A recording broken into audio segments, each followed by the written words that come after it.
Hello बच्चों, welcome back to our YouTube channel CGC arts and commerce पर। By the way, मेरा नाम अमित कुमार साहू और आप सभी लोग हमारा चैनल में बहुत बहुत स्वागत है। सो बच्चों, आज हम डिस्कस करने वाले हैं बिजनेस स्टडीज एंड मैनेजमेंट का चैप्टर 7, जिसका नाम है बच्चों कंज्यूमर प्रोटेक्शन। सबसे पहले आता है बच्चों introduction and concept. Consumer is supposed to be the king and business is expected to provide maximum possible satisfaction. In reality, consumers are often exploited. Weak party. Consumers are recognized globally as the weak party compared to manufacturers and traders. Economic activities. A country experiences growth only when consumers have trust in producers. Scope includes protection from physical, environmental hazards and unfair trade practices. Example, adulterated eatables, spurious medicines। इसका मतलब है बच्चों, consumer को market का राजा king माना जाता है। Business से ये उम्मीद की जाती है कि वो कंज्यूमर को ज़्यादा से ज़्यादा सेटिस्फेक्शन दे, लेकिन रियलिटी कुछ और ही है। रियलिटी में कंज्यूमर्स का एक्सप्लॉयटेशन, शोषण होता है, इसलिए उन्हें प्रोटेक्ट करना जरूरी है। आज के टाइम में लोग अपने राइट्स, अधिकार को लेकर काफ़ी अवेयर हो रहे हैं। कंज्यूमर प्रोटेक्शन एक ग्लोबल मूवमेंट है, क्योंकि मैन्युफैक्चरर और ट्रेडर के सामने एक आम कंज्यूमर हमेशा एक वीक पार्टी होता है। कंज्यूमर प्रोटेक्शन का कॉन्सेप्ट, एक कंज्यूमर को कई तरह के खतरों, हजार्ड्स का सामना करना पड़ता है, जैसे फिजिकल एंड एनवायरमेंटल हजार्ड्स, जैसे मिलावटी खाना, एडल्ट्रेटेड फूड या नकली दवाइयाँ, स्पेरियस मेडिसिन, अनफेयर ट्रेड प्रैक्टिसेस, गलत तरीके से व्यापार करना, जैसे मिसलीडिंग एडवर्टाइजमेंट्स। इसके एग्जाम्पल है बच्चों, सोचिए आपने एक प्योर हनी का डिब्बा खरीदा, लेकिन उसमें सिर्फ चीनी का शरबत, शुगर सिरप है। ये एक तरह का एक्सप्लॉयटेशन है, जिससे बचना ही कंज्यूमर प्रोटेक्शन है। अब आता बच्चों नीड फॉर कंज्यूमर प्रोटेक्शन। पहला है बच्चों unorganised consumers. India's vast geography and varied backgrounds make it difficult for consumers to organise for a cause. इसका मतलब बच्चों, इंडिया एक बड़ा देश है जहाँ लोग अलग अलग बैकग्राउंड से हैं, कंज्यूमर्स बिखरे हुए हैं, इसलिए वो एक साथ मिलकर आवाज नहीं उठा पाते। दूसरा है बच्चों illiteracy and ignorance. Large chunk of consumers do not understand their rights under various legislative measures. इसका मतलब है बच्चों, बहुत से लोग अनपढ़ है, ये उन्हें अपने कानूनी अधिकारों, लीगल राइट्स का पता ही नहीं है, इसलिए एक ऐसा सिस्टम की जरूरत है जो उन्हें धोखेबाजों से बचाए। तीसरा है बच्चों production of duplicate products. Science and tech have created galore of duplicate products where consumers pay for quality but get substandard goods. इसका मतलब बच्चों, साइंस की तरक्की की वजह से आजकल असली और नकली डुप्लीकेट प्रोडक्ट में फर्क करना मुश्किल हो गया है। कंज्यूमर पैसे असली के देते हैं, पर उसे सब स्टैंडर्ड प्रोडक्ट मिलता है। चौथा है बच्चों deceptive advertising. Producers give wrong information about quality, utility and safety, misleading consumers into unnecessary purchases. इसका मतलब है बच्चों, कुछ कंपनीज अपने प्रोडक्ट की क्वालिटी और सेफ्टी को लेकर झूठी एड्स दिखाती है। लोग एडवर्टाइजमेंट देखकर वो चीज़ खरीद लेते हैं जो शायद वो कभी नहीं खरीदते। पांचवा है बच्चों malpractice of businessman. Exploitation via defective substandard and inferior goods that are unsafe to handle. इसका मतलब बच्चों, बिजनेसमैन कई बार डिफेक्टिव और इनफीरियर क्वालिटी का सामान बेचते हैं जो हैंडल करने में सेफ नहीं होता। अब आता है बच्चों meaning of consumer. The consumer protection act 2019 defines a consumer as follows: consumer of goods, one who buys goods for a consideration, paid, promised, deferred, includes approved users. Example, buying a car. इसका मतलब बच्चों, वो व्यक्ति जो पैसे देकर या उधार पर कोई सामान खरीदता हो। अगर आपने कार कैश में ली या EMI पर, आप कंज्यूमर है। उसमें वो लोग भी आते हैं जो बायर की परमिशन से वो सामान यूज कर रहे हैं। Consumer of service, one who hires avails of any service for consideration, includes beneficiaries of such services. इसका मतलब बच्चों, वो व्यक्ति जो कोई सर्विस जैसे बैंक, हॉस्पिटल या कोचिंग हायर करता है।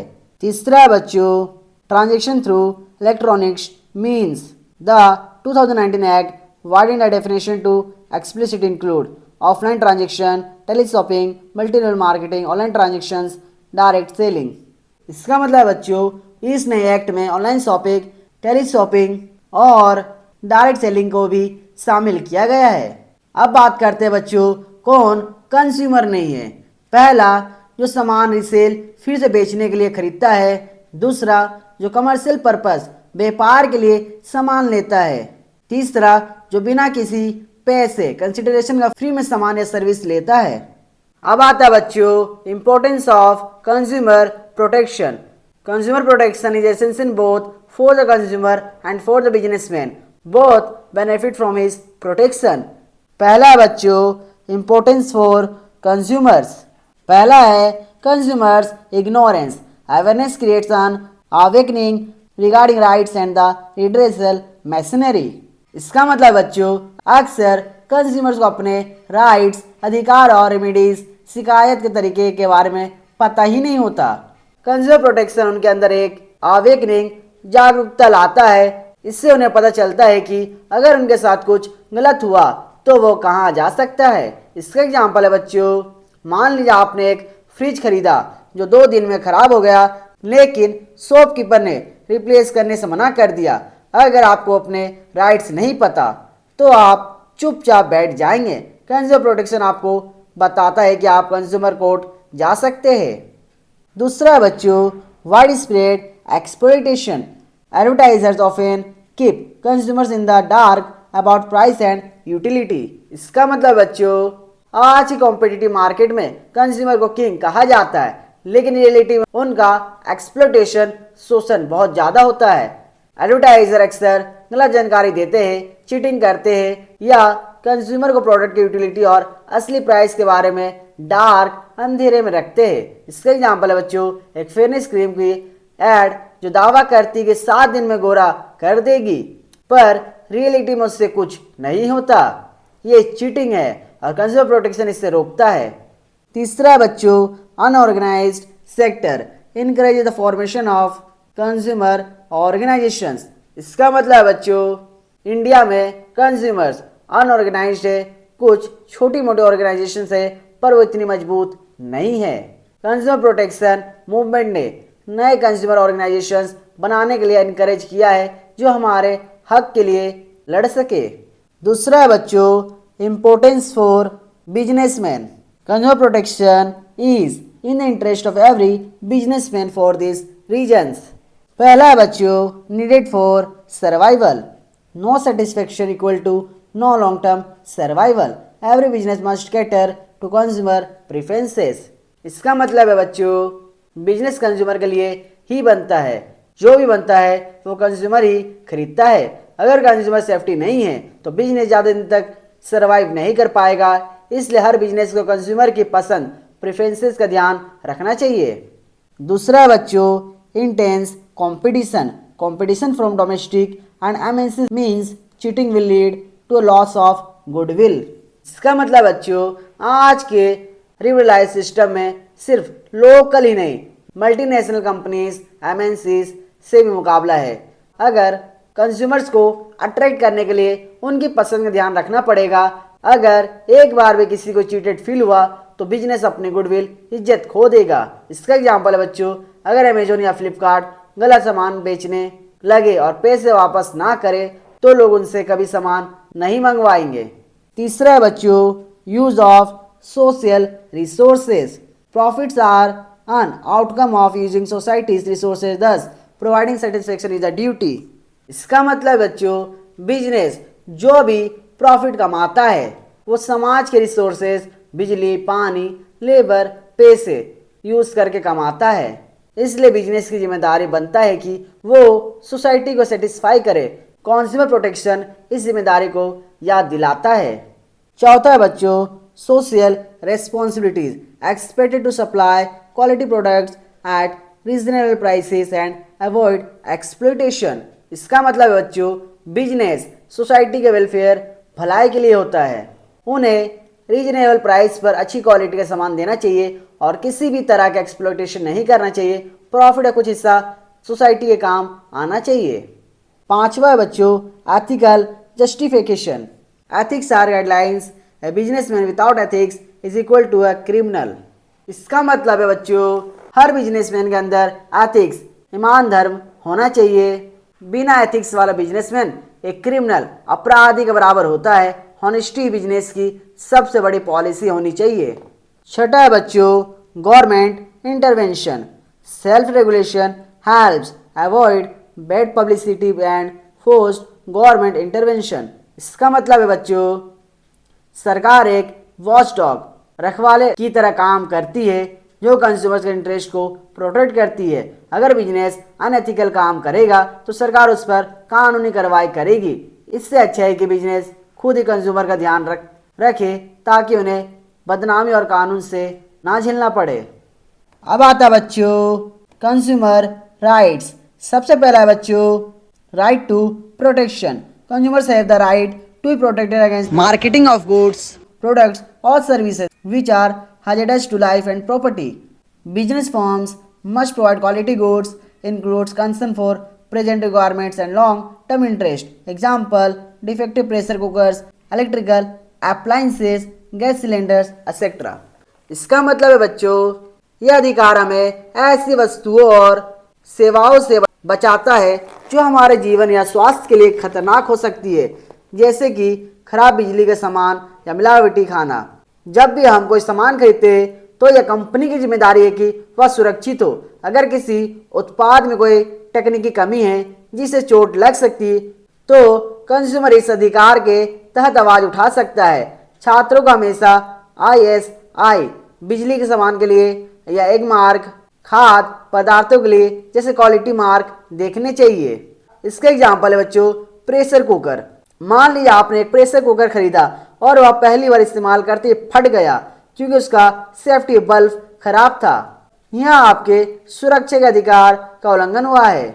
दूसरा है बच्चों right to information. Consumer is a right to informed about quality, quantity, potency, purity, standard and price of goods, products और services. Protects against unfair trade practices. Producer must supply all relevant info at a suitable place labels. इसका मतलब बच्चों consumer को यह जानने का पूरा हक है कि वह जो सामान खरीद रहा है उसके क्वालिटी, मात्रा, क्वांटिटी, शुद्धता, कीमत और वह किन चीज़ों से बना है। कंपनियों को अपने पैकेट पर पूरी जानकारी देनी पड़ती है। इसमें निर्माण की तारीख, manufacturing date, expiry date, MRP और कंपनी का पता शामिल होता है। यह जानकारी इसलिए दी जाती है कि ताकि कंज्यूमर सोच समझकर फैसला ले सके और ठगा ना जाए। इसका एग्जाम्पल है बच्चों चिप्स का पैकेट। पैकेट के पीछे लिखा होता है कि उसमें कितनी कैलोरी है और कौन सा तेल का इस्तेमाल हुआ है। यह सब सूचना के अधिकार की वजह से ही संभव है। तीसरा है बच्चों right to make choice. Right to choose the goods, products और service of his or her liking ensured by access to a variety of goods at competitive prices. Suppliers, retailers should not force the consumer to buy a particular product or brand only. इसका मतलब है बच्चों इस अधिकार के मुताबिक consumer के पास अपने पसंद का सामान या सर्विस चुनने का पूरा हक है। ये राइट तभी सफल होता है जब मार्केट में वैरायटी हो और कॉम्पिटिटिव प्राइसेस सही दाम पर सामान अवेलेबल हो। कोई भी प्रोड्यूसर या दुकानदार आपको मजबूर नहीं कर सकते कि आप सिर्फ वही प्रोडक्ट या ब्रांड खरीदे। कंज्यूमर को वही चुनना चाहिए जो उसके लिए सूटेबल हो। इसके एग्जाम्पल है बच्चों अगर आप एक शॉप पर सोप लेने गए हैं तो दुकानदार ये नहीं कह सकता कि आपको सिर्फ लक्सी लेना पड़ेगा। आप अपनी मर्जी से कोई भी ब्रांड चुन सकते हैं। चौथा है बच्चों right to be heard. Right to be heard and assure that interest will receive due consideration at an appropriate forum. Companies must have complaint sales. Consumer can give representation to the government and policy making bodies. इसका मतलब है बच्चों इस अधिकार का मतलब है कि अगर किसी कंज्यूमर को किसी उत्पाद या सेवा से कोई शिकायत है तो उसकी बात सुनी जानी चाहिए। इसका अर्थ है कि कंज्यूमर की शिकायतों पर विचार करने के लिए उपयुक्त मंच जैसे कंज्यूमर फोरम होने चाहिए।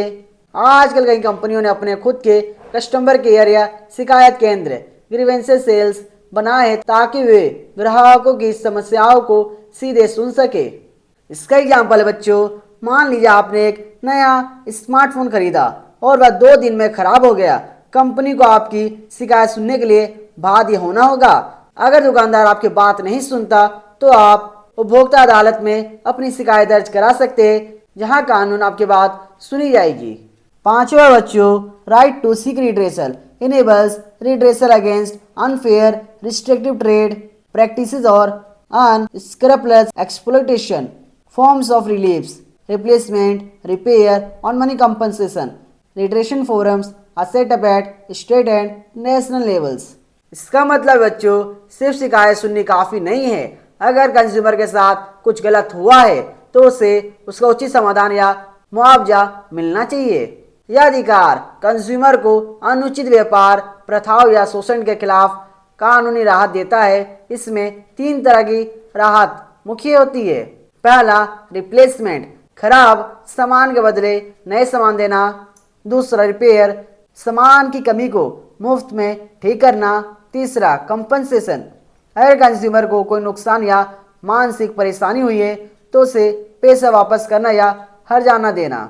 इसका एग्जाम्पल है बच्चों, आपने एक ऑनलाइन स्टोर से जूते मंगाए लेकिन वे फटे हुए निकले। इस अधिकार के तहत आप कंपनी से उन जूतों को बदलने, रिप्लेस या अपने पैसे वापस रिफंड करने की मांग कर सकते हैं। छठा है बच्चों, right to consumer education, right to acquire knowledge and skills, literate consumers find it easy to avoid exploitation, government uses media, TV ads and NGOs, non government organisation for awareness. इसका मतलब है बच्चों एक जागरूक कंज्यूमर ही सुरक्षित consumer है। यह अधिकार कहता है कि हर नागरिक को अपने अधिकारों और राहत के तरीकों के बारे में जानने का पूरा हक है। सरकार और विभिन्न संस्थाएं विज्ञापनों जैसे जागो ग्राहक जागो सेमिनार और स्कूल के सिलेबस के माध्यम से कंज्यूमर को शिक्षित करती है। इसका उद्देश्य यह है कि कंज्यूमर को पता हो कि उसे सामान खरीदते समय क्या सावधानी बरतनी है और ठगे जाने पर क्या कदम उठाने हैं। इसका एग्जाम्पल है बच्चों, सरकार टीवी पर विज्ञापन दिखाती है कि हमेशा ISI मार्क या एग मार्क वाले प्रोडक्ट ही खरीदे। यह शिक्षा का ही हिस्सा है ताकि आप नकली सामान खरीदने से बच सके और अपने अधिकारों को पहचाने। Note, UNO has recommended 2 more rights in addition to these 6. अब आता है बच्चों कंज्यूमर रेस्पॉन्सिबिलिटीज।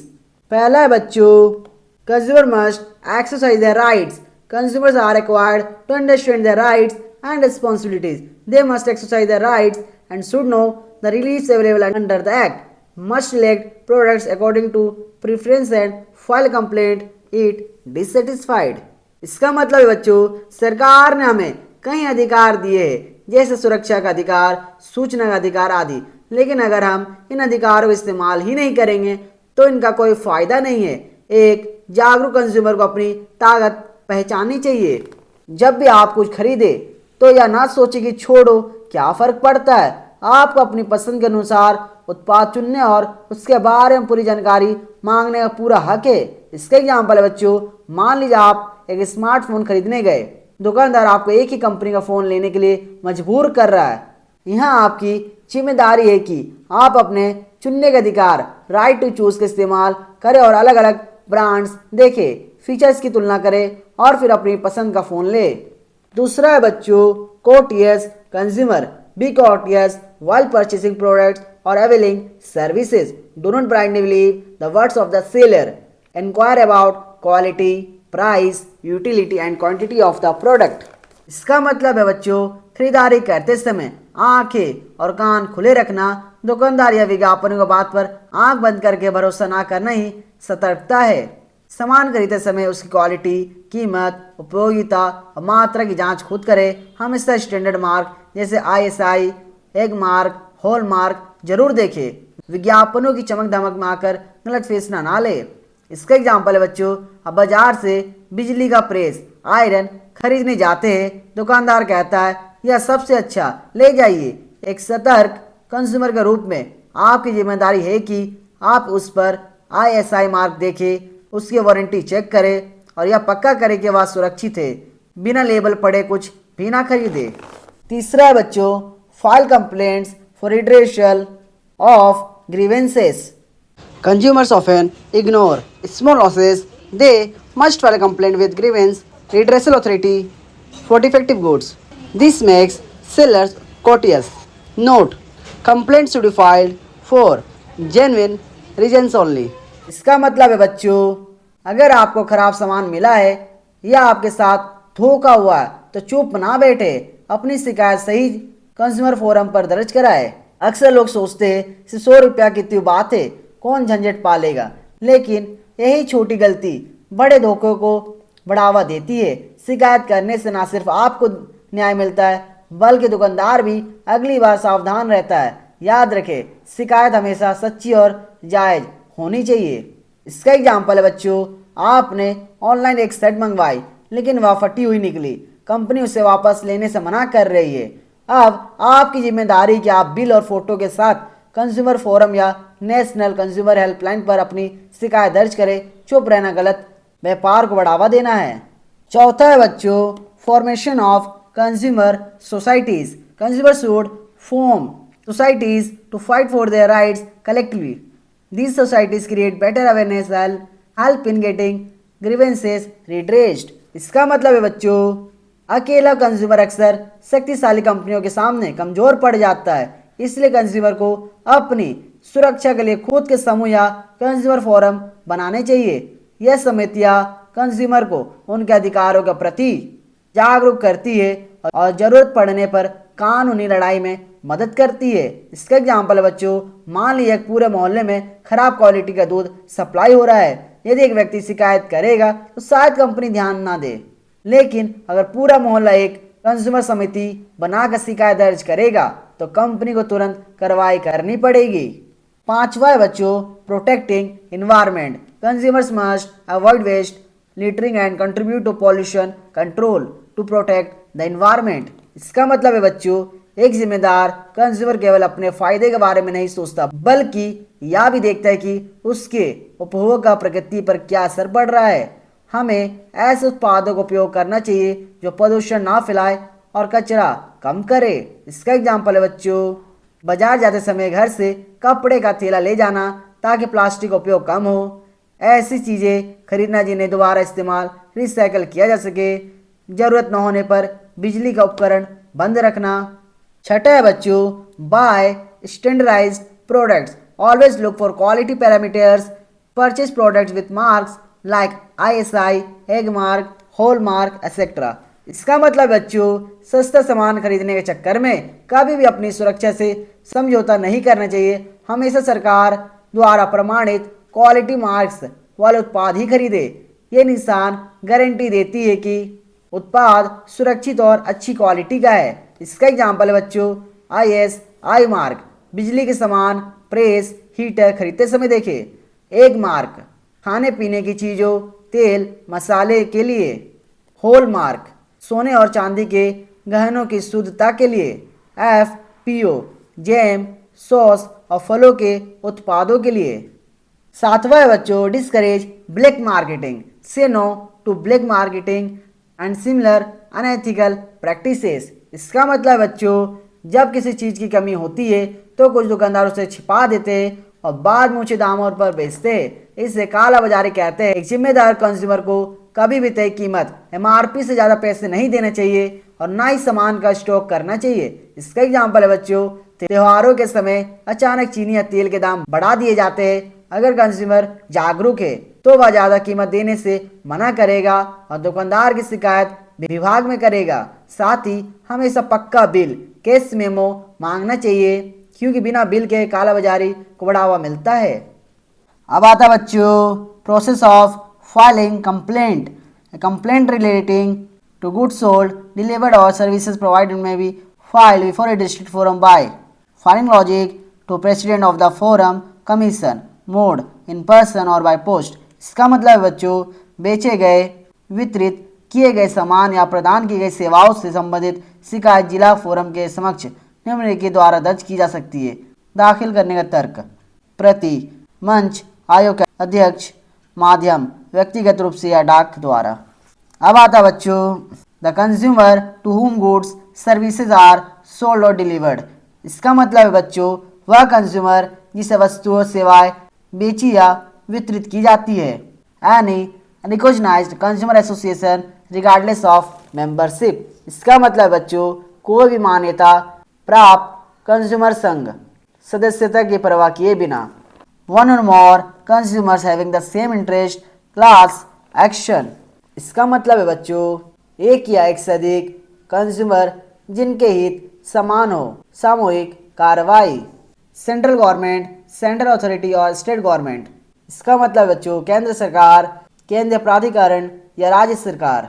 लीगल हायर और रिप्रेजेंटेटिव ऑफ द डिकीज्ड। इसका मतलब बच्चों मृतक का कानूनी उत्तराधिकारी या प्रतिनिधि। Required details in complaint, proper address of complaint and opposite party. इसका मतलब है बच्चों शिकायतकर्ता और विपक्षी पक्ष का सही पता। Facts of the case, time and place of occurrence. इसका मतलब है बच्चों मामले के तथ्य, घटना का समय और स्थान। Supporting documents evidence must be attached. इसका मतलब है बच्चों दस्तावेज, सबूत संलग्न किए जाने चाहिए। The relief sought by the complaint. इसका मतलब है बच्चों शिकायतकर्ता द्वारा मांगी गई राहत। Who can file a complaint. पहला बच्चों एनी कंज्यूमर, सबसे पहले कोई व्यक्ति जिसने अपने उपयोग के लिए कोई सामान खरीदा है या कोई सेवा सर्विस ली है वह शिकायत दर्ज कर सकता है। याद रखें अगर आपने सामान आगे बेचने, रीसेल या व्यापार के लिए खरीदा तो आप कंज्यूमर नहीं कहलाएंगे। दूसरा है रजिस्टर्ड कंज्यूमर्स एसोसिएशन। इसका मतलब है बच्चों जरूरी नहीं कि व्यक्ति खुद ही जाए। अगर कोई ऐसी संस्था है जो कंज्यूमर के हक के लिए काम करती है और वह रजिस्टर्ड है तो वह भी पीड़ित कंज्यूमर की ओर से शिकायत दर्ज कर सकती है। तीसरा है द सेंट्रल और स्टेट गवर्नमेंट। इसका मतलब है बच्चों अगर कोई मामला बहुत बड़ा है या सार्वजनिक हित का है तो केंद्र सरकार या राज्य सरकारें भी अपनी तरफ से शिकायत दर्ज कर सकती है। चौथा है कंज्यूमर्स रिप्रेजेंटिंग ए ग्रुप इंटरेस्ट। इसका मतलब है बच्चों कभी कभी एक ही समस्या से बहुत सारे लोग परेशान होते हैं, जैसे एक ही खराब बेच की दवा या कार। ऐसे में उन सभी की तरफ से कोई एक या कुछ लोग मिलकर सामूहिक शिकायत क्लास एक्शन सूट दर्ज कर सकते हैं। पांचवा है legal heir representative of the deceased. इसका मतलब है बच्चों यदि किसी कंज्यूमर की मृत्यु हो जाती है तो उनके कानूनी वारिस जैसे बेटा, बेटी, पति, पत्नी उनकी जगह शिकायत दर्ज कर सकते हैं या जारी रख सकते हैं। अब आता है बच्चों against whom a complaint can be filed। पहला है seller, manufacturer, dealer in case of defective goods, faults in quality, purity, quantity etcetera. इसका मतलब है बच्चों जब आप कोई वस्तु जैसे फ़ोन, कपड़े, फ्रिज, राशन आदि खरीदते हैं और उसमें कोई दोष डिफेक्ट निकलता है तो आप इनके खिलाफ शिकायत कर सकते हैं। मैन्युफैक्चरर जिसने वह सामान बनाया है अगर सामान में बनावट की कोई कमी है।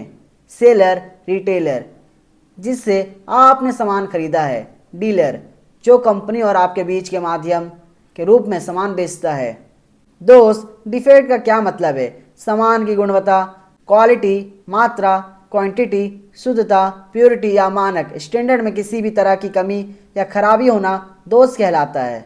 दूसरा है provider of services in case of deficiency in service, imperfection और इनएडेक्वेसी इन परफॉर्मेंस। इसका मतलब है बच्चों जब आप किसी सेवा जैसे बैंकिंग, इंश्योरेंस, बिजली विभाग, डॉक्टर, कुरियर सर्विस आदि का लाभ लेते हैं और उसमें कमी डिफिशियंसी पाई जाती है तो आप सेवा प्रदाता के खिलाफ शिकायत कर सकते हैं। बैंक या वित्तीय संस्थान अगर वे गलत चार्ज काटते हैं या सही सेवा नहीं देते। टेलीकॉम कंपनियां इंटरनेट या कॉल संबंधी समस्याओं के लिए। अस्पताल या डॉक्टर अगर इलाज में लापरवाही बरती गई हो। परिवहन सेवाएं जैसे रेलवे, एयरलाइंस या बस सेवाएं। कमी डिफिशियंसी का क्या मतलब है? सेवा के प्रदर्शन के तरीके, उसकी गुणवत्ता या प्रकृति में किसी भी प्रकार की अपूर्णता, कमी या अपर्याप्तता को सेवा में कमी कहा जाता है। अब आता है बच्चों सर्कमस्टेंसेस फॉर फाइलिंग। पहला है इफ़ गुड्स आर डिफेक्टिव। इसका मतलब है बच्चों अगर आपने कोई सामान खरीदा और वह खराब निकला। जब खरीदे गए सामान में कोई ऐसी खराबी, कमी या दोष हो जिससे वह अपना काम ठीक से ना कर पाए या जैसे वादा किया गया था वैसा ना हो तो इसे दोषपूर्ण सामान माना जाता है। दूसरा है डिफिशिएंसी इन हायर्ड सर्विसेज। इसका मतलब है बच्चों सेवा देने में कोई लापरवाही बरतना। अगर सर्विस देने वाला व्यक्ति या कंपनी अपनी जिम्मेदारी ठीक से नहीं निभाती, काम में देरी करती है या लापरवाही दिखाती है तो कंज्यूमर अदालत जा सकता है। तीसरा है fraudulent and malpractices by traders manufacturers. इसका मतलब है बच्चों दुकानदार या कंपनी द्वारा की गई धोखेधड़ी या गलत तरीका। इसमें व्यापारियों या निर्माताओं द्वारा किए गए हुए सभी गलत काम आते हैं जहां उन्होंने आपको धोखा दिया हो, जैसे गलत विज्ञापन दिखाकर सामान बेचना, तय कीमत से ज़्यादा पैसा वसूलना, खतरनाक या मिलावटी सामान बेचना, बिना बिल के सामान बेचना या वारंटी का पालन ना करना। अब आता है बच्चों within which time complaint can be filed. Complaints must be filed within 2 years of the date the cause of action arose date of defect was detected. इसका मतलब बच्चों कंज्यूमर संरक्षण अधिनियम कंज्यूमर प्रोटेक्शन एक्ट के तहत किसी भी शिकायत को उस तारीख से 2 साल के भीतर दर्ज किया जाना चाहिए जिस दिन समस्या पैदा हुई थी। छात्रों इसे समझना सबसे जरूरी है। ये 2 साल तब से गिने जाते हैं जब सामान में खराबी डिफेक्ट इन गुड्स, जिस दिन आपको पता चला कि सामान खराब है या उसमें कोई कमी है। सेवा में कमी डिफिशिएंसी इन सर्विस, जिस दिन सेवा सर्विस में कोई कमी पाई गई या जिस दिन आपको नुकसान हुआ। अब आता है बच्चों which type of complaints can be filed. सबसे पहला है बच्चों unfair restrictive trade practices adopted by any trader. इसका मतलब है बच्चों जब कोई दुकानदार या कंपनी आपको धोखा देने के लिए गलत तरीका अपनाती है तो आप शिकायत कर सकते हैं। इसका एग्जाम्पल है बच्चों असली बताकर नकली सामान बेचना, भ्रामक विज्ञापन मिसलीडिंग एड्स दिखाना या सामान की वारंटी गारंटी देने से मना करना। दूसरा है बच्चों defects in goods relating to quality और क्वांटिटी। इसका मतलब है बच्चों अगर आपने कोई सामान खरीदा और वह सही स्थिति में नहीं है तो यह दोषपूर्ण सामान की श्रेणी में आता है। क्या होता है दोष? सामान की गुणवत्ता, क्वालिटी, मात्रा, क्वांटिटी, शुद्धता, प्यूरिटी या मानक स्टैंडर्ड में किसी भी तरह की कमी। इसका एग्जाम्पल है बच्चों नया मोबाइल खरीदा और उसकी स्क्रीन काम नहीं कर रही या पैकेट पर लिखा वजन 1 किलो है लेकिन अंदर सामान कम निकला। तीसरा है बच्चों deficiency in service any inadequacy in hired services. इसका मतलब है बच्चों जब आप किसी सेवा सर्विस के लिए भुगतान करते हैं और वह सेवा वैसी नहीं मिलती जैसी मिलनी चाहिए थी। इसके एग्जाम्पल है बच्चों आपने बैंक में खाता खुलवाया लेकिन बैंक कर्मचारी काम नहीं कर रहे, बिजली विभाग बिना वजह बिजली काट रहा है या डॉक्टर ने इलाज में लापरवाही बरती। चौथा है बच्चों excess price charge price above. पहला है लो फॉर फिक्स प्राइस, दूसरा है प्राइस डिस्प्लेड ऑन पैकेज, तीसरा है price in the price list, चौथा है प्राइस एग्रीड बिटवीन पार्टीज। इसका मतलब है बच्चों कोई भी दुकानदार आपसे तय कीमत से ज़्यादा पैसा नहीं ले सकता। आप शिकायत कर सकते हैं यदि कीमत कानून द्वारा निर्धारित कीमत से अधिक हो, सामान के पैकेट पर छपे MRP से अधिक हो, प्राइस लिस्ट में दिखाई गई कीमत से ज़्यादा मांगी जाए, पक्षों के बीच तय की गई कीमत। अब आता है बच्चों procedure for settlement of disputes. The following structured procedure is following once the consumer files a grievance. A. Admission of complaint. Complaint is registered upon receipt in the office. Forum hears the complaint and admits it if found proper. Notice to opposite party issued within 21 days of admission. Opposite party must file a reply within 30 days. इसका मतलब बच्चों registration जैसे ही forum के कार्यालय में शिकायत प्राप्त होती है उसे रजिस्टर कर लिया जाता है। सुनवाई और स्वीकृति फोरम द्वारा शिकायत की सुनवाई की जाती है और यदि सब कुछ सही प्रॉपर पाया जाता है तो उसे स्वीकार एडमिट कर लिया जाता है। विपक्षी को नोटिस शिकायत स्वीकार होने के 21 दिनों के भीतर सामने वाले पार्टी अपोजिट पार्टी को एक नोटिस जारी किया जाता है। जवाब दाखिल करना सामने वाले पार्टी को नोटिस मिलने के बाद अपना पक्ष या जवाब रिप्लाई दाखिल करने के लिए 30 दिनों का समय दिया जाता है। B determining the defect in goods services. Goods. If defects are alleged, samples may be sent to a laboratory for analysis. Analysis report copies with remarks are shared with the opposite party.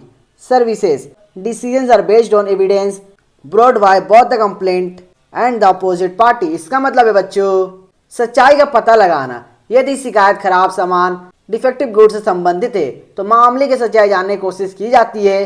Lab testing. यदि आवश्यकता हो तो सामान को जांच या विश्लेषण के लिए प्रयोगशाला लेबोरेटरी भेजा जाता है। रिपोर्ट साझा करना। लैब से प्राप्त विश्लेषण रिपोर्ट और उस पर की गई टिप्पणियों की कॉपियां विपक्षी पार्टी को भेजी जाती है।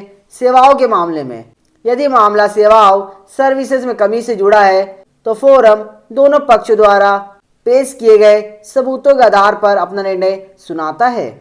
C. Order of the forum commission. The forum commission can pass orders on complaints as follows. पहला है can order the removal of defects as pointed out by the laboratory. इसका मतलब है बच्चों दोष दूर करना। लैब द्वारा बताए गए दोषों को दूर करने का आदेश देना। दूसरा है replacement of goods with new goods of similar description free from defects. इसका मतलब है बच्चों सामान बदलना। खराब सामान के बदले उसी विवरण का नया और बिना किसी दोष वाला सामान देना। तीसरा है refund of price paid by the complaint. इसका मतलब है बच्चों पैसे वापस करना। कंज्यूमर द्वारा चुकाई गई पूरी कीमत प्राइस वापस करना। चौथा है may award compensation to the consumer for any loss और injury suffered by the consumer due to negligence of the other party. इसका मतलब है बच्चों मुआवजा कंपनसेशन दूसरी पार्टी की लापरवाही के कारण कंज्यूमर को ही किसी भी हानि या चोट के लिए हर्जाना देना। पांचवा है to discontinue unfair trade practice और रिस्ट्रिक्टिव ट्रेड प्रैक्टिस। इसका मतलब है बच्चों अनुचित व्यवहार रोकना।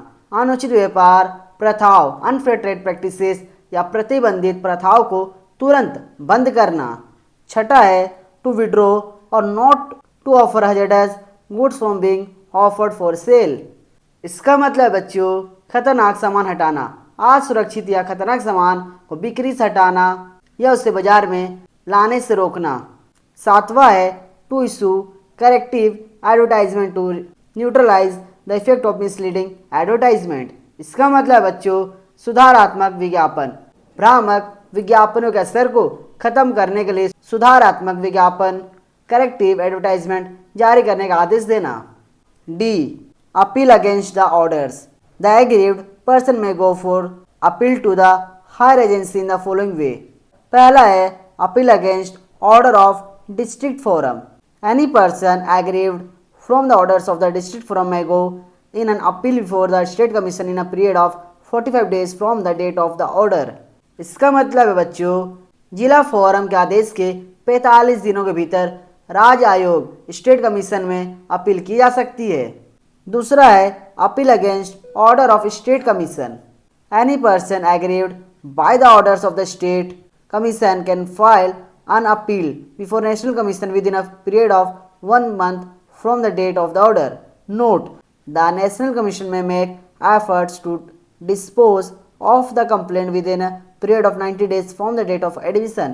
इसका मतलब है बच्चों राज्य आयोग के फैसले के खिलाफ 1 महीने के भीतर राष्ट्र आयोग नेशनल कमीशन में अपील की जा सकती है। नोट: राष्ट्र आयोग कोशिश करता है कि शिकायत का निपटारा एडमिशन की तारीख से 90 दिनों के भीतर हो जाए। तीसरा है बच्चों appeal against order of national commission. Any person aggrieved by the order of the national commission file an appeal against such order to the Supreme Court within a period of 30 days from the date of the order. इसका मतलब है बच्चों इसके फैसले के खिलाफ 30 दिनों के भीतर देश के सर्वोच्च न्यायालय सुप्रीम कोर्ट में अपील की जा सकती है। अब आता है बच्चों limitation period for filing of complaint।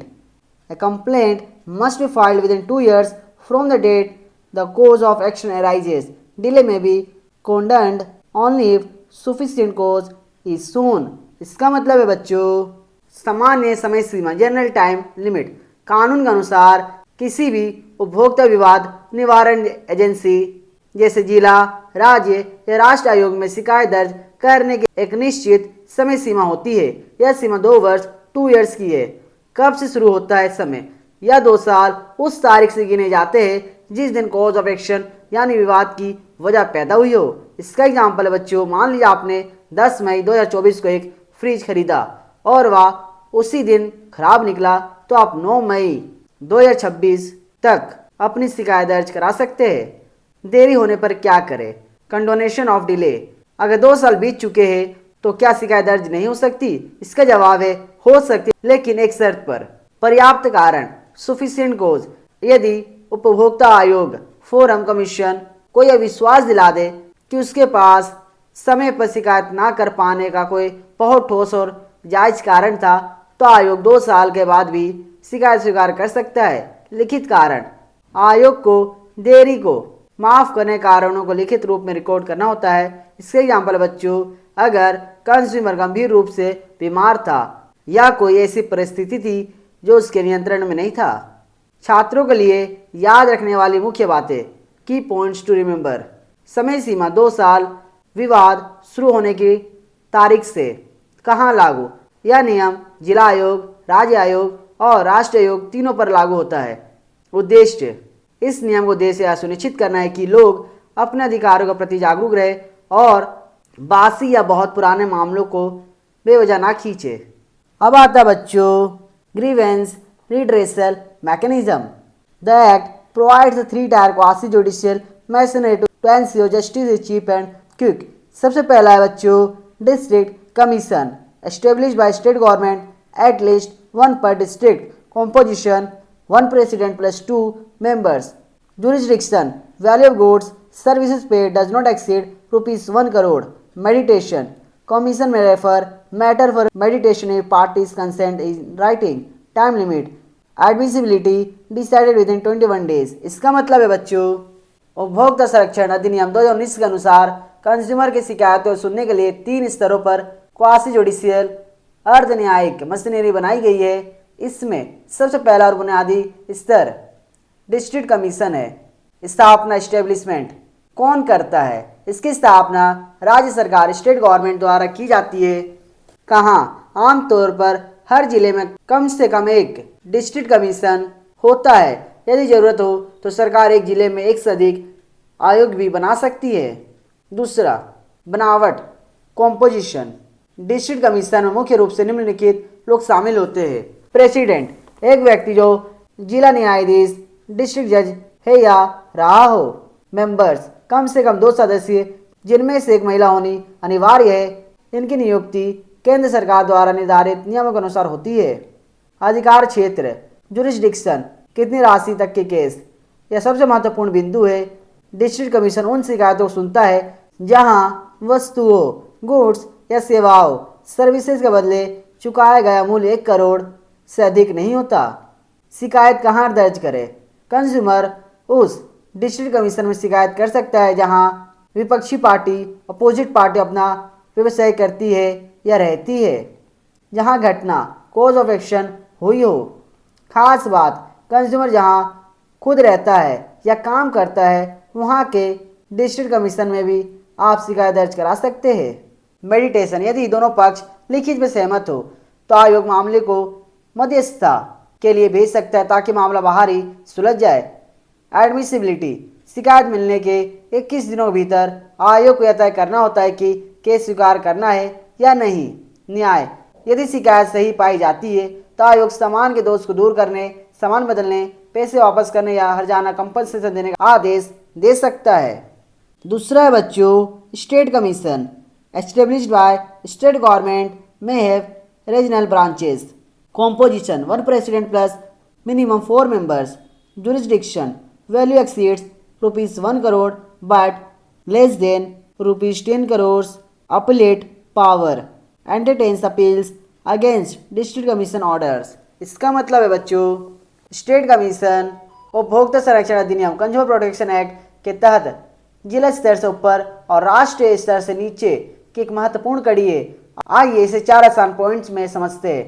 पहला, स्थापना, हु सेट्स इट अप। इसे राज्य सरकार, स्टेट गवर्नमेंट द्वारा बनाया जाता है हर राज्य में एक मुख्य स्टेट कमीशन होता है और अगर जरूरत पड़े तो सरकार इसकी क्षेत्र शाखाएं रीजनल ब्रांचेस भी खोल सकती है। संरचना, हु इज इन इट। इसमें मुख्य रूप से दो हिस्से होते हैं। प्रेसिडेंट, एक व्यक्ति जो हाई कोर्ट का जज हो या रह चुका हो। मेंबर्स, कम से कम 4 सदस्य या जैसा सरकार तय करे वह लोग होते हैं जिन्हें कानून, अर्थशास्त्र या प्रशासन का अच्छा ज्ञान हो। जुरिस्डिक्शन, यही वो हिस्सा है जहां सबसे ज़्यादा बदलाव हुए हैं और स्टूडेंट्स को ध्यान देना चाहिए। आप स्टेट कमीशन के पास तभी जा सकते हैं जब शिकायत की राशि अगर आपके सामान या सर्विस की वैल्यू 1 करोड़ रुपया से ज़्यादा हो लेकिन 10 करोड़ रुपया से कम हो। अपील की शक्ति, अपीलेट पावर। स्टेट कमीशन सिर्फ नए केस ही नहीं सुनता बल्कि यह एक बड़े भाई की तरह काम करता है। अगर कोई व्यक्ति जिला आयोग डिस्ट्रिक्ट कमीशन के फैसले से खुश नहीं है तो वह उसके खिलाफ राज्य आयोग स्टेट कमीशन में अपील कर सकता है। तीसरा है बच्चों national commission, established by central government, composition 1 president plus minimum 4 members, jurisdiction value exceeds ₹10 crore, special powers, handles cases against unfair contracts greater than ₹10 crore and appeals against state commission और central authority. इसका मतलब है बच्चों यह क्या है, व्हाट इज इट। सरल शब्दों में यह भारत की सबसे बड़ी उपभोक्ता अदालत है। इसे केंद्र सरकार द्वारा स्थापित किया गया है ताकि देश के कंज्यूमर को न्याय मिल सके। इसकी बनावट, कॉम्पोजिशन, इसमें कौन कौन होता है। प्रेसिडेंट, एक व्यक्ति जो सुप्रीम कोर्ट का जज है या रहा हो। मेंबर्स, कम से कम 4 सदस्य होने अनिवार्य है, जरूरत पड़ने पर इससे ज़्यादा भी हो सकते हैं। अधिकार क्षेत्र, जुरिस्डिक्शन, कब यहाँ जा सकते हैं। आप नेशनल कमीशन के पास तब जा सकते हैं जब पैसे का मामला, जिस सामान या सेवा, गुड्स सर्विसेज के लिए आपने भुगतान किया उसकी कीमत 10 करोड़ रुपए से अधिक हो। अपील, अगर आप राज्य आयोग स्टेट कमीशन के फैसले से खुश नहीं हैं तो आप उसके खिलाफ यहाँ अपील कर सकते हैं। इसके मुख्य शक्तियाँ, स्पेशल पावर्स, अपील शक्ति या स्टेट कमीशन के फैसलों को बदल सकता है। निगरानी, सुपरविजन, यह देश के सभी राज्य और जिला आयोगों के कामकाज पर नजर रखता है। अनुचित अनुबंध, अनफेयर कॉन्ट्रैक्ट्स, अगर किसी कंपनी ने आपके साथ ऐसा कॉन्ट्रैक्ट किया है जो कंज्यूमर के खिलाफ है और मामला 10 करोड़ से ऊपर का है तो नेशनल कमीशन सीधे उस पर कार्रवाई कर सकता है। अब आता बच्चों mediation. The consumer protection act 2019 has provided for the setting up of mediation cell to be attached to each district commission, state commission and national commission. The state government shall establish a consumer mediation cell to each district commission and state commission. The central government shall establishes a consumer mediation cell to be attached to national commission and each of the regional branches. A consumer mediation cell shall consist of such persons as may be prescribed. Setting up of mediation cell.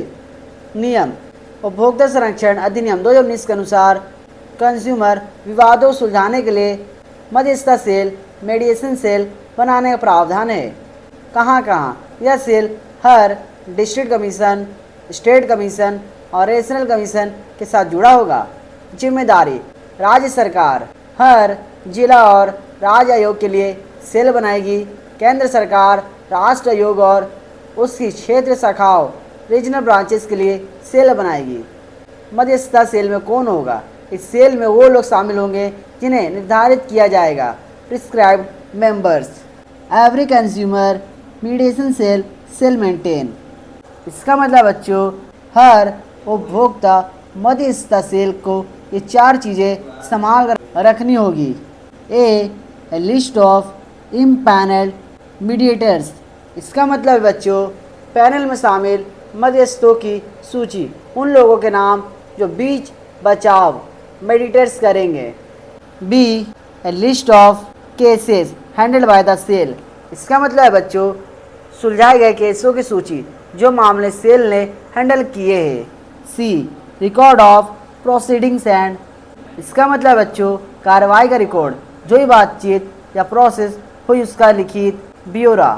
D any other information as may be specified by regulations. इसका मतलब बच्चों अन्य जानकारी, कोई भी अन्य जानकारी जो नियमों के अनुसार जरूरी हो। For the purpose of mediation the national commission और the state commission, the district commission shall prepare a panel of mediators to be maintained by the mediation cell attached to it on the recommendation of a selection committee consisting of the president and a member of that commission। इसका मतलब बच्चों मध्यस्थता के लिए राष्ट्रीय, राज्य या जिला आयोग एक पैनल तैयार करेगा। यह पैनल एक सिलेक्शन कमेटी की सिफारिश पर बनेगा जिसमें उस आयोग के अध्यक्ष, प्रेसिडेंट और एक सदस्य मेंबर शामिल होंगे। अब आता बच्चों settlement through mediation. After mediation if an agreement is reached between the parties with respect to all the issues involved in the consumer dispute और with respect to only some of the issues, the terms of such agreement shall be reduced to writing accordingly and signed by the parties to the dispute or the authorized representatives। The mediator shall prepare a settlement report and forward the signed agreement to the concerned commission। The commission will pass an order within 7 days of the receipt of settlement report। In case a settlement has been done in the part of the dispute, the commission shall proceed in the unsettled part of the complaint। If the consumer dispute could not be settled by mediation, the commission shall continue to hear the issues involved in such consumer dispute। इसका मतलब है बच्चों, पहला है मध्यस्थता क्या है। जब दो पक्षों जैसे कंज्यूमर और दुकानदार के बीच कोई विवाद होता है तो कोर्ट के लंबे चक्कर काटने के बजाय एक तीसरे निष्पक्ष व्यक्ति मध्यस्थ या मीडिएटर की मदद से बातचीत कर मामला सुलझाना मध्यस्थता कहलाता है। दूसरा, समझौता की प्रक्रिया, द प्रोसेस। इसकी प्रक्रिया निम्नलिखित चरणों में पूरी होती है। सहमति और लिखित समझौता। यदि मध्यस्थता के दौरान दोनों पक्ष किसी नतीजे पर पहुंच जाते हैं तो उस समझौते की शर्तों को लिखित रूप में दर्ज किया जाता है। इस पर दोनों पक्षों या उनके अधिकृत प्रतिनिधियों के हस्ताक्षर होते हैं। मध्यस्थ की भूमिका। मध्यस्थ मीडिएटर इस समझौते की एक सेटलमेंट रिपोर्ट तैयार करता है और हस्ताक्षरित समझौते के साथ उसे संबंधित उपभोक्ता आयोग कमीशन को भेज देता है। आयोग का आदेश। रिपोर्ट मिलने के 7 दिनों के भीतर उपभोक्ता आयोग उस समझौते के आधार पर अपना अंतिम आदेश पारित कर देता है। तीसरा, यदि समझौता आंशिक पार्शियल हो तो क्या होगा। कभी कभी विवाद के सभी मुद्दे नहीं सुलझते। ऐसी स्थिति में जिन मुद्दों पर सहमति बनी हुई है आयोग उन पर आदेश दे देगा। जिन मुद्दों पर विवाद बना हुआ अनसेटेड पार्ट्स, आयोग उन पर खुद सुनवाई जारी रखेगा और फैसला सुनाएगा। चौथा, यदि मध्यस्थता पूरी तरह विफल हो जाए। यदि मध्यस्थता के जरिए कोई समाधान नहीं निकलता तो उपभोक्ता आयोग मामले वापस अपने हाथ में ले लेता है और सामान्य कानूनी प्रक्रिया तहत विवाद की सुनवाई जारी रखता है। अब आता बच्चों remedies, reliefs available to a consumers. A consumer commission may provide the following reliefs to aggrieved consumers. पहला है A, removal of defective in defective goods और डिफिशियंसी इन सर्विस। इसका मतलब बच्चों, अगर आपने कोई सामान खरीदा और उसमें कोई खराबी डिफेक्ट निकलती है तो आयोग आदेश दे सकता है कि उस खराबी को ठीक किया जाए। इसी तरह अगर सेवा और सर्विसेज में कोई कमी है तो उससे भी सुधारने का आदेश दिया जा सकता है। दूसरा है B, replacement of product with a new non defective product. इसका मतलब बच्चों, यदि सामान की खराबी ठीक नहीं हो सकती तो आयोग विक्रेता को आदेश देता है कि वह खराब सामान को बदले, कंज्यूमर को बिल्कुल नया और बिना किसी खराबी वाला नॉन डिफेक्टिव सामान दे। तीसरा है C, refund of price along with interest और charges as may be decided. इसका मतलब बच्चों, अगर कंज्यूमर सामान या सर्विस से संतुष्ट नहीं है और वह उसे बदलना नहीं चाहता तो आयोग आदेश दे सकता है कि कंज्यूमर द्वारा चुकाई गई पूरी कीमत वापस की जाए। इसमें आयोग ब्याज, इंटरेस्ट या अन्य शुल्क जोड़ने का भी आदेश दे सकता है। चौथा है D, payment of compensation of loss और इंजरी सफर्ड। इसका मतलब है बच्चों, अगर खराब सामान या गलत सर्विस की वजह से कंज्यूमर को कोई शारीरिक, मानसिक या आर्थिक नुकसान हुआ है तो आयोग विपक्षी पार्टी को उचित मुआवजा कंपनसेशन देने का आदेश देता है। पांचवा है E, payment of compensation in a product liability action. इसका मतलब है बच्चों, अगर किसी प्रोडक्ट में कोई कमी है जिससे नुकसान हुआ है तो उसके लिए मैन्युफैक्चरर या विक्रेता को जिम्मेदार ठहराते हुए मुआवजा देने का प्रावधान है। छठा है F, removal of deficiency in services. इसका मतलब बच्चों, यदि दी गई सेवाओं में कोई कमी है तो उसे सुधारने का निर्देश देना।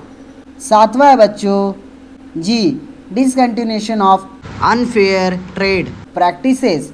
इसका मतलब है बच्चों, यदि कोई कंपनी गलत तरीके से व्यापार कर रही है, जैसे भ्रामक विज्ञापन या कालाबाजारी, तो आयोग उसे तुरंत रोकने और भविष्य में ऐसा ना करने का आदेश दे सकता है।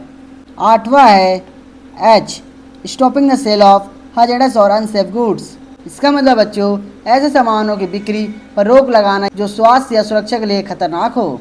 नौवां है I, stopping manufacturing of hazardous goods और ऑफरिंग सच सर्विसेज। इसका मतलब है बच्चों, खतरनाक सामानों को बनाने या वैसी सेवाएं देने पर पाबंदी लगाना।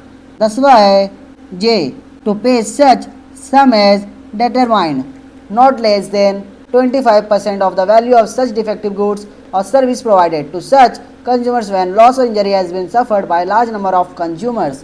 इसका मतलब है बच्चों, यदि बड़ी संख्या में कंज्यूमर को नुकसान हुआ है तो आयोग कुल नुकसान के कम से कम 25% के बराबर राशि का भुगतान करने का आदेश दे सकता है।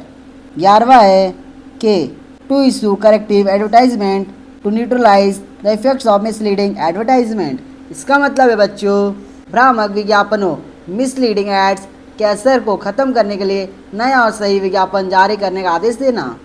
12वां है L, to pay advocate cost to appropriate parties. इसका मतलब है बच्चों, पीड़ित पक्षों कानूनी कार्रवाई या अन्य परेशानियों के लिए उचित खर्च कॉस्ट दिलवाना। अब आता है बच्चों मेथड्स ऑफ कंज्यूमर प्रोटेक्शन। सबसे पहला है A, self regulation by business, realization that business exists for the consumer. Ideally, firms should provide quality goods at fair prices. However, in India, attention is often focused on the product rather than consumer needs. Lack of mechanism to punish member of trade associations for malpractices.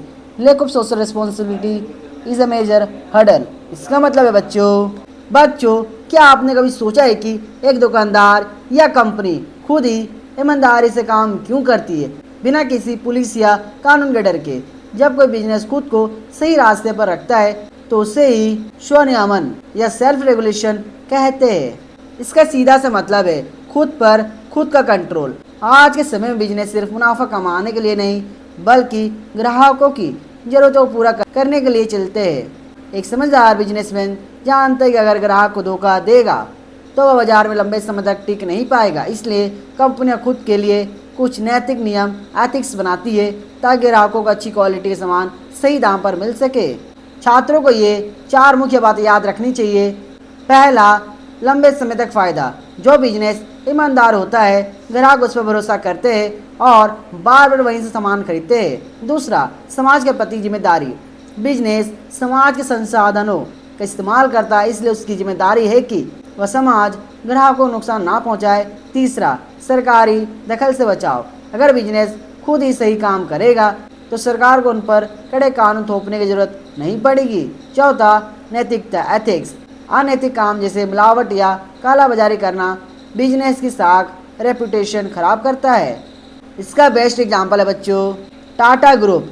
Tata को उनकी नैतिकता के लिए जाना जाता है। वो किसी सरकारी दबाव में नहीं बल्कि अपने स्वनियमन के कारण घटिया सामान नहीं बेचते और ग्राहकों की शिकायतों को तुरंत समाधान करते हैं। दूसरा है बच्चों consumer self help. Consumers must demand full worth of their money. Barriers in India include illiteracy, main cause of exploitation, passivity and lack of coordination, societal divisions, religion, caste, language make organization difficult, dependency on government for protection। इसका मतलब बच्चों आपने जागो ग्राहक जागो का नारा तो सुना ही होगा। इसका सीधा मतलब है उपभोक्ता स्व सहायता। सरल शब्दों में कहे तो अपनी सुरक्षा अपने हाथ में लेना। कानून तो अपनी जगह है, लेकिन जब तक कंज्यूमर खुद जागरूक नहीं होगा तब तो उसे धोखेधड़ी से कोई नहीं बचा सकता। उपभोक्ता स्व सहायता का अर्थ है कि कंज्यूमर खुद को जागरूक बनाए और अपने अधिकारों के लिए आवाज़ उठाए। इसका मुख्य बिंदु है पहला, सचेत रहना, खरीदारी करते समय आंखें और कान खुले रखना। दूसरा, पैसे की पूरी कीमत मांगना, जितना पैसा दिया है उतने मूल्य का सही सामान या सेवा प्राप्त करना। तीसरा, गलत विक्रेताओं का बहिष्कार। जो दुकानदार या कंपनी मिलावट या धोखेधड़ी करती है उनसे सामान ना खरीदकर उन्हें सबक सिखाना। चौथा, संगठित होना। कंज्यूमर फोरम या कंज्यूमर समूह का हिस्सा बना ताकि बड़े व्यापारियों के खिलाफ मजबूती से आवाज़ उठाई जा सके।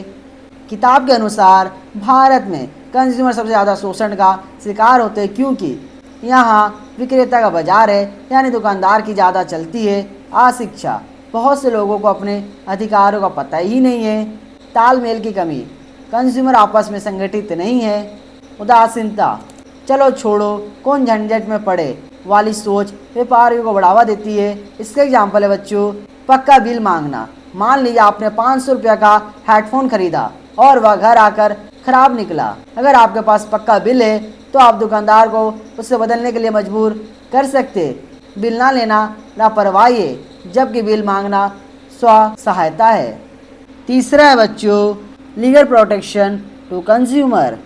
पहला है contract act 1982 binds parties to performance provides remedies for breach. इसका मतलब है बच्चों, यह कानून हमें बताता है कि जब हम कुछ खरीदते हैं तो हमारे दुकानदार के बीच एक वादा या कॉन्ट्रैक्ट होता है। आसान शब्दों में, अगर दुकानदार ने वादा किया है और उसे पूरा नहीं किया तो यह कानून आपकी मदद करता है। इसके एग्जाम्पल है बच्चों, मान लीजिए आपने ऑनलाइन एक फ़ोन बुक किया लेकिन पैसे कटने के बाद कंपनी ने फ़ोन देने से मना कर दिया।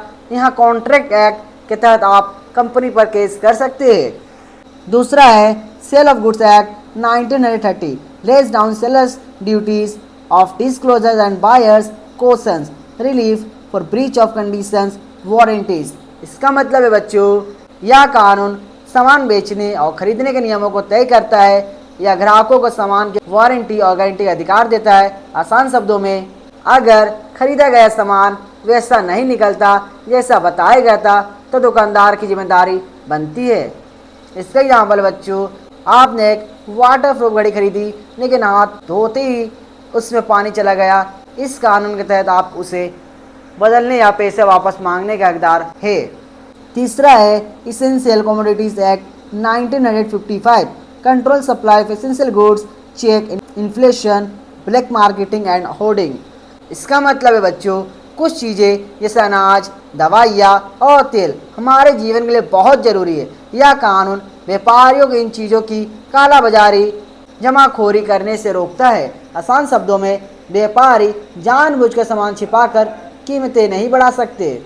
इसका एग्जाम्पल है बच्चों, महामारी के दौरान अगर कोई दुकानदार मास्क या सैनिटाइजर छिपाकर 2 गुना दाम में बेचता है तो सरकार इस कानून के तहत उस पर सख्त कार्रवाई कर सकती है।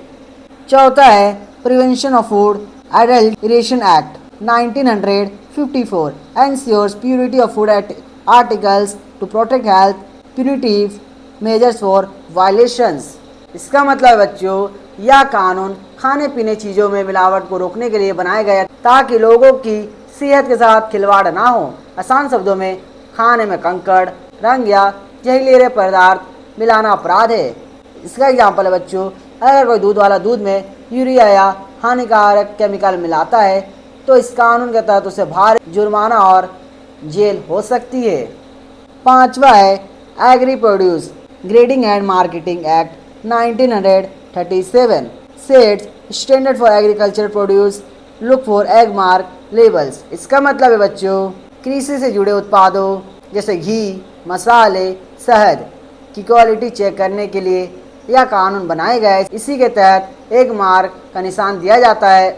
आसान शब्दों में, जिस पैकेट पर एक मार्क है समझो उसकी शुद्धता की गारंटी सरकार ने ली है। इसके एग्जाम्पल बच्चों, जब आप बाजार से शहद का डिब्बा खरीदे तो उस पर एक मार्क का लोगो देखिए।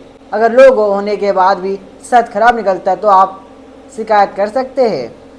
छठा है बच्चों, the standard of weights and measures act 1976। This act is meant to protect the customer against underweighting and undermeasuring of products by the seller. This act applies to those goods which are sold or distributed by weight and measure. इसका मतलब है बच्चों, यह कानून सुनिश्चित करता है कि जब आप कोई सामान वजन, वेट या माप, मेजर के हिसाब से खरीदे तो दुकानदार आपको कम सामान देकर ठग ना सके। मुख्य उद्देश्य ग्राहकों को कम तोलने, अंडर वेइंग और गलत माप अंडर मेजरिंग से बचाना या उन सभी वस्तुओं पर लागू होता है जो वजन या माप के आधार पर बेची जाती है। इसका एग्जाम्पल बच्चों, मान लीजिए आप दुकान से 1 किलो चीनी खरीदते हैं, लेकिन दुकानदार के पास जो वाट वेट है वह घिसा हुआ है और असल में केवल 900 ग्राम का है। यह कानून ऐसे धोखेधड़ी वाले व्यवहार के खिलाफ आपको सुरक्षा देता है। सातवां है बच्चों the competition act 2002। This act is related to prevent exploitation under monopoly and restrictive trade practices. The suppliers may sometimes adopt measures to control supply of goods in order to charge higher prices. This act encourages healthy competition and protects customers from companies which hamper competition. इसका मतलब है बच्चों, यह कानून बाजार में स्वस्थ प्रतिस्पर्धा हेल्दी कंपटीशन बनाए रखने के लिए बनाया गया है। यह बड़ी कंपनियों को अपनी ताकत का गलत इस्तेमाल करने से रोकता है। मुख्य उद्देश्य मोनोपोली एकाधिकार, मोनोपोली रोकना, कोई एक कंपनी पूरे बाजार पर कब्जा करके अपनी मर्जी से दाम ना बढ़ा पाए। अनुचित व्यापार, कंपनियों को आपस में मिलकर कार्टेल बनाकर कीमतें बढ़ाने या सप्लाई रोकने से रोकना। इसका एग्जाम्पल है बच्चों, यदि शहर के सभी सिम कार्ड टेलीकॉम कंपनियां चुपके से हाथ मिला ले और अचानक प्लेन की कीमतें 2 गुनी कर दे, तो प्रतिस्पर्धा अधिनियम इसके खिलाफ कार्रवाई करेगा ताकि ग्राहकों को वाजिब दाम पर सर्विस मिलती रहे। आठवां है बच्चों the bureau of Indian standard act 1986। This act specifies special marks to products which adhere to minimum quality standards. The common mark issued under this act is ISI mark. The production procedure is regulated to ensure quality products. A customer can distinguish a product by seeing the ISI mark. There is also grievance redressal mechanism for customer if they feel aggrieved on account of quality. इसका मतलब है बच्चों, यह कानून सामान की quality की guarantee देता है। इसके तहत कुछ खास निशान मार्क्स तय किए गए जिन्हें देखकर ग्राहक भरोसा कर सकता है कि सामान सुरक्षित और अच्छी क्वालिटी का है। मुख्य उद्देश्य ISI मार्क या इस एक्ट का सबसे कॉमन मार्क है। अगर किसी बिजली के सामान जैसे प्रेस या हीटर पर ISI मार्क है तो इसका मतलब है कि वह सरकारी क्वालिटी टेस्ट में पास हो चुका है। शिकायत निवारण, यदि मार्क वाला सामान खराब निकलता है तो इस एक्ट के तहत ग्राहक अपनी शिकायत दर्ज करा सकता है। इसका एग्जाम्पल बच्चों, जब आप नया हेलमेट या गैस चूल्हा खरीदने जाते हैं तो हमेशा ISI मार्क देखते हैं। यह मार्क आपको यह भरोसा दिलाता है कि इस्तेमाल के दौरान यह फटेगा नहीं या इसमें करंट नहीं आएगा। अब आता बच्चों highlights of consumer protection act 2019 implemented from 27/2020। पहला है definition of consumer. The new act has widened the definition of consumer. It has added telecom to the definition of service providers within the purview of the 2019 Act. इसका मतलब बच्चों, पुराने कानून के मुकाबले अब कंज्यूमर का दायरा बहुत बड़ा हो गया है। क्या बदलाव हुआ? अब इसमें सिर्फ वो लोग शामिल नहीं है जो दुकान पर जाकर सामान खरीदते, बल्कि इसमें टेलीकॉम और ऑनलाइन शॉपिंग ई-कॉमर्स करने वाले लोग भी शामिल किए गए हैं। आसान भाषा में, अगर आप ऑनलाइन अमेज़ॉन फ्लिपकार्ट से कुछ मंगाते हैं या अपने मोबाइल का रिचार्ज कराते हैं तो आप इस कानून के तहत एक कंज्यूमर है और आपको पूरी सुरक्षा मिलेगी। दूसरा है central consumer protection authority CCPA. A central consumer protection authority has been established to regulate matters relating to violation of rights of consumers, unfair trade practices and false or misleading advertisements which are prejudicial to the interest of public and consumers. इसका मतलब है बच्चों, यह इस नए कानून का सबसे शक्तिशाली हिस्सा है। सरकार ने CCPA नाम के खास बॉडी बनाई है। इसका काम क्या है? यह एक पहरेदार की तरह काम करता है। अगर कहीं पर कंज्यूमर के अधिकारों का उल्लंघन हो रहा है, कोई गलत व्यापारिक तरीका अनफेयर ट्रेड प्रैक्टिसेस अपनाया जा रहा है या कोई भ्रामक विज्ञापन फॉल्स एडवर्टाइजमेंट्स दिखाया जा रहा है तो CCPA उस पर सीधी कार्रवाई कर सकता है। खास बात, यह प्राधिकरण खुद से जांच के आदेश दे सकता है और गलत सामान को बाजार से वापस मंगवा सकता है। तीसरा है grounds to file complaints. The 2019 act has added one more ground and has also altered one of the current grounds for filing complaints. It has added unfair contracts and expanded unfair trade practices. Additions, failure or non-insurance of a bill refusal to take back defective goods, refusal to refund paid amount. इसका मतलब बच्चों, अब शिकायत करना पहले से कहीं ज़्यादा आसान और विस्तृत हो गया है। 2019 के एक्ट ने कुछ नए आधार जोड़े हैं। पहला है अनफेयर कॉन्ट्रैक्ट्स। अगर किसी कंपनी ने आपसे ऐसे कागजों पर साइन कराए जो पूरी तरह एक तरफा है, तो आप शिकायत कर सकते हैं। गड़बड़ी वाली सेवाएं। अगर कोई दुकानदार खराब सामान वापस लेने से मना करता है या तय समय के अंदर पैसे रिफंड नहीं करता, तो इस शिकायत का बड़ा आधार है। विस्तार। अब अनफेयर ट्रेड प्रैक्टिस की परिभाषा को और बढ़ा दिया गया है ताकि ग्राहकों को हर तरह के धोखे से बचाया जा सके। चौथा है बच्चों product liability. Section 82 has introduced product liability clause. It stipulates stringent legal requirements on traders. A product manufacturer, service provider and retailer may be held responsible for any harm done by faulty product. इसका मतलब है बच्चों, यह इस act की सबसे महत्वपूर्ण धारा सेक्शन 82 है। यह व्यापारियों को और अधिक जिम्मेदार बनाती है। नियम क्या है? अगर किसी खराब सामान, फॉल्टी प्रोडक्ट या खराब सर्विस की वजह से ग्राहक को कोई नुकसान या चोट पहुंचती है, तो उसके लिए बनाने वाला मैन्युफैक्चरर, बेचने वाला रिटेलर और सर्विस देने वाला तीनों जिम्मेदार होंगे। इसका एग्जाम्पल है बच्चों, अगर किसी खराब मिक्सर के फटने से किसी को चोट लगती है, तो अब ग्राहक मुआवजे कंपनसेशन के लिए सीधे कंपनी या दुकानदार पर केस कर सकता है। पहले यह प्रक्रिया बहुत कठिन थी। पांचवा है बच्चों consumer dispute redressal machinery. Redressal at district, state and national level, but monetary value increase. District up to 1 crore, state 1 crore to 10 crore, national greater than 10 crore. इसका मतलब है बच्चों, यह वह जगह है जहां एक कंज्यूमर अपनी शिकायत लेकर जाता है। 2019 के नए कानून में सबसे बड़ा बदलाव यह हुआ है कि अब आप बहुत अधिक कीमत वाले मामलों को भी निचले स्तर पर सुलझा सकते हैं। बच्चों, अगर हमारे साथ कोई धोखेधड़ी होती है, तो हमें कंज्यूमर कोर्ट, उपभोक्ता अदालत जाना पड़ता है। नए कानून ने इस सिस्टम को 3 स्तरों लेवल्स में बांटा है और इनके पैसे सुनने की ताकत, मॉनिटरी जुरिस्डिक्शन बढ़ा दी है। 3 लेवल्स। District commission. पहले यहाँ बहुत कम कीमत के मामले जाते थे, लेकिन अब यहाँ 1 करोड़ रुपए तक की शिकायतों की सुनवाई होती है। यानी अगर आपके सामान या सेवा की कीमत 1 करोड़ से कम है, तो आप अपने जिले के कोर्ट में जा सकते हैं। State commission. अगर आपके मामले की कीमत 1 करोड़ से ज़्यादा लेकिन 10 करोड़ रुपए से कम है, तो यह मामला सीधा राज्य स्तर के आयोग में जाएगा। National commission. बहुत बड़े मामलों के लिए जिनकी कीमत 10 करोड़ रुपए से अधिक है, आपको राष्ट्रीय आयोग का दरवाजा खटखटाना होगा। छात्रों के लिए महत्व। यह बदलाव इसलिए किया गया ताकि छोटे कंज्यूमर को बड़े मामलों के लिए भी दूर, जैसे दिल्ली या राजधानी, ना भागना पड़े। अब 1 करोड़ रुपया तक का काम अपने जिले में ही हो जाएगा। छठा है बच्चों establishment of consumer mediation cell. Setting up of a mediation cell to be attached to each commission. If both parties agree, commission forward the complaint to mediation cell for voluntary settlement. इसका मतलब बच्चों, या court के बाद समझौता करने जैसा है। लंबी कानूनी लड़ाई से बचने के लिए बीच बचाव या सुलह का एक नया रास्ता जोड़ा गया है। अक्सर कोर्ट के सालों साल चलते हैं। इसे आसान बनाने के लिए 2019 के एक्ट में एक नया अध्याय जोड़ा गया है, जिसे मध्यस्थता मीडिएशन कहते हैं। ये कैसे काम करता है?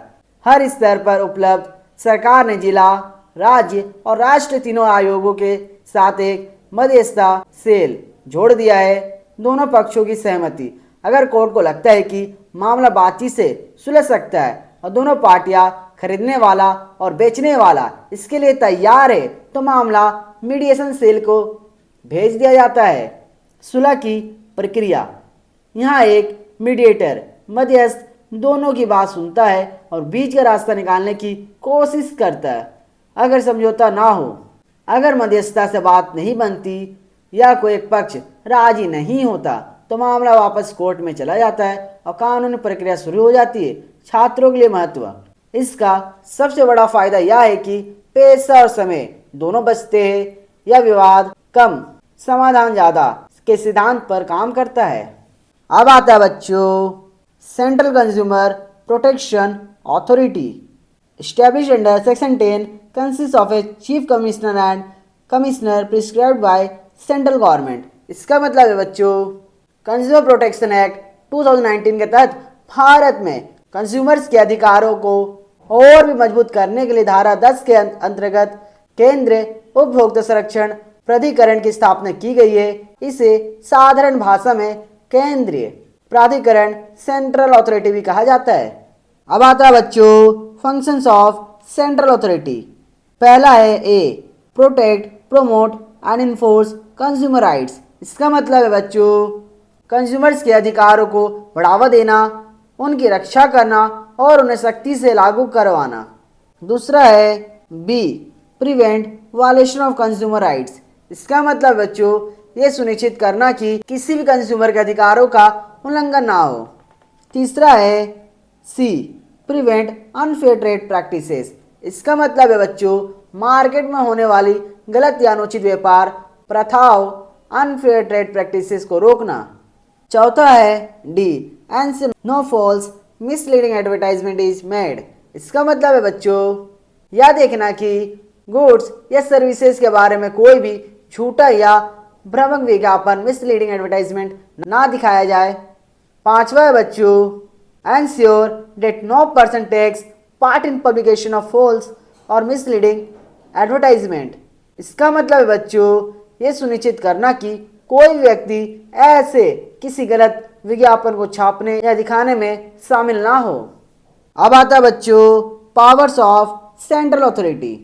ए investigate any violations of consumer rights और अनफेयर ट्रेड प्रैक्टिसेस। इसका मतलब बच्चों कंज्यूमर अधिकारों के उल्लंघन वायलेशन या अनुचित व्यापार प्रथाओं अनफेयर ट्रेड प्रैक्टिसेस की जांच करना। B file complaints before district state और नेशनल कमीशन। इसका मतलब है बच्चों जरूरत पड़ने पर डिस्ट्रिक्ट स्टेट या नेशनल कमीशन के सामने खुद शिकायत दर्ज करवाना। C intervenes in the proceedings of district state और national commission for violations of consumer rights और अनट्रेड अनफेयर ट्रेड प्रैक्टिसेस। इसका मतलब बच्चों अगर किसी कमीशन में कंज्यूमर राइट से जुड़ा कोई मामला चल रहा है तो उसमें बीच में आकर इंटरवेन अपना पक्ष रखना। D review matters inhibiting enjoyment of consumer rights and recommend remedial measures for their implementation. इसका मतलब है बच्चों ऐसी बातों की समीक्षा करना जो कंज्यूमर अधिकारों में रुकावट डालती है और उन्हें ठीक करने के लिए उपाय बताना।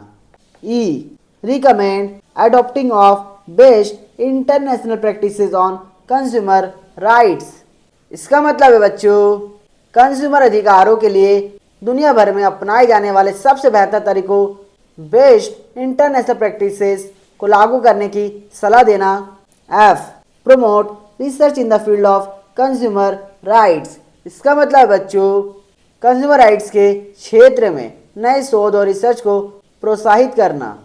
जी promote awareness on consumer rights. इसका मतलब है बच्चों लोगों को उनके अधिकारों के प्रति जागरूक करने के लिए अभियान चलाना। H encourage non government organisation NGOs and other institutions to create awareness about consumer rights। इसका मतलब है बच्चों नॉन गवर्नमेंट ऑर्गेनाइजेशंस और अन्य संस्थानों को कंज्यूमर जागरूकता फैलाने के लिए बढ़ावा देना। I mandate the use of unique and universal goods identities to prevent unfair trade practices. इसका मतलब बच्चों अनुचित व्यापार प्रथाओं को रोकने के लिए समान गुड्स की पहचान के लिए यूनिक और यूनिवर्सल आइडेंटिटी के उपयोग को अनिवार्य मैंडेट करना। जे इशू सेफ्टी नोटिसेस अगेंस्ट हजरस और डेंजरस गुड्स और सर्विसेज। इसका मतलब बच्चों अगर कोई गुड्स या सर्विस खतरनाक या हानिकारक हाजरस डेंजरस है तो उसके खिलाफ सेफ्टी नोटिस जारी करना। के advise state and central government on consumer welfare measures. इसका मतलब बच्चों कंज्यूमर वेलफेयर के लिए सेंट्रल और स्टेट गवर्नमेंट को उचित सलाह देना। L issue guidelines to prevent unfair trade practices. इसका मतलब बच्चों अनफेयर ट्रेड प्रैक्टिसेस को रोकने के लिए नए नियम और गाइडलाइंस बनाना। अब आता है बच्चों role of consumer organisations, association and non government organisations, NGOs. A number of consumer organizations and NGOs, which number over 800, are working in India to protect and help consumers in one way or the other. The consumer organizations are voluntary associations which undertake some work for the welfare of consumers. The NGOs take financial grants from the government and are taking up work for the public good. All these organizations aim to protect and safeguard the interest of consumers and keep a watch on the unscrupulous elements in the business. इसका मतलब बच्चों संख्या और उद्देश्य, भारत में 800 से अधिक ऐसी संस्थाएं हैं जो कंज्यूमर की किसी न किसी रूप में मदद करती है। वॉलेंट्री एसोसिएशंस, कंज्यूमर संगठन ऐसे वॉलेंट्री संगठन होते हैं जो कंज्यूमर के कल्याण वेलफेयर के लिए काम करते हैं। सरकारी सहायता, NGO को सरकार से फाइनेंशियल ग्रांट्स मिलता है ताकि वे जनहित पब्लिक गुड के लिए काम कर सके। रक्षा और निगरानी, इन सभी संगठनों का मुख्य लक्ष्य कंज्यूमर के हितों की रक्षा करना और उन्हें सुरक्षित रखना है। गलत तत्वों पर नज़र, ये संस्थाएं बिजनेस में मौजूद ऐसे लोगों अनस्क्रपलस एलिमेंट्स पर नज़र रखती है जो कंज्यूमर को धोखा दे सकते हैं। अब आता बच्चों the role of this associations can be explained as follows. पहला बच्चों consumer education, this organisation try to educate consumers about the price, quality, etc. of various products so that they are not cheated by businessmen. This education may be in the form of posters, newspapers, pamphlets, etc. Sometimes this organization arrange seminars or discussions for the benefit of consumers. इसका मतलब बच्चों इन संगठनों का सबसे पहला और मुख्य काम ग्राहकों को स्मार्ट बनाना है। बहुत से लोग सामान खरीदते समय सिर्फ कीमत देखते हैं, गुणवत्ता क्वालिटी नहीं। ये संगठन सेमिनार, विज्ञापनों, पोस्टरों और वर्कशॉप के जरिए लोगों को बताते हैं कि सामान खरीदते समय किन बातों का ध्यान रखना चाहिए। वे ग्राहकों को उत्पादों की असली कीमत, शुद्धता और इस्तेमाल के सही तरीकों के बारे में शिक्षित करते ताकि दुकानदार उन्हें बेवकूफ़ ना बना सके। इसका एग्जाम्पल है बच्चों, मान लीजिए एक NGO अखबार में विज्ञापन देता है कि असली सोने के गहने खरीदते समय हमेशा हॉलमार्क का निशान देखे। यह एक तरह की कंज्यूमर शिक्षा है। दूसरा है बच्चों awakening of consumers.